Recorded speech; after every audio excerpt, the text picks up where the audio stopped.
इथं दादा ते काय ते कसं आहे लाल लाल? ते याताळ म्हणून देव बोलतात त्याला, याताळ देव म्हणून.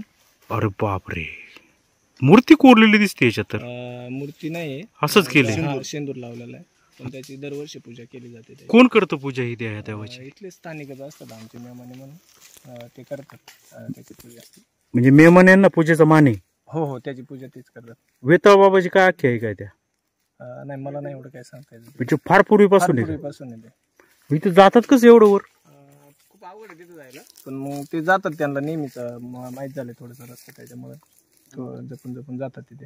मेहमानींच्या व्यतिरिक्त दुसरं कोण नाही जात का? जायला तसे जातात, कुणी पण जात आहे, पण पूजा अर्चा वगैरे तेच करतात मेहमाने. काय यांना काय म्हणजे जत्रा असते काय देवाची? नाही, यात्रा ती वर्षातून एकदाच करतात. ते अशी मोठी वगैरे काय नाही, घरगुती त्यांची ती नॉर्मल यात्रा असते त्याची. काय म्हणजे काय जनावर वगैरे बोकड कापणं वगैरे असं? नाही, काय नाही, गोड जेवण आहे का? गोड जेवण घरगुतीच करतात ते. अच्छा, हे डोंगराचं काय नाव आहे? याला याताळाचा डोंगर बोलतात. वेताळाचा डोंगर. डोंगर, हो.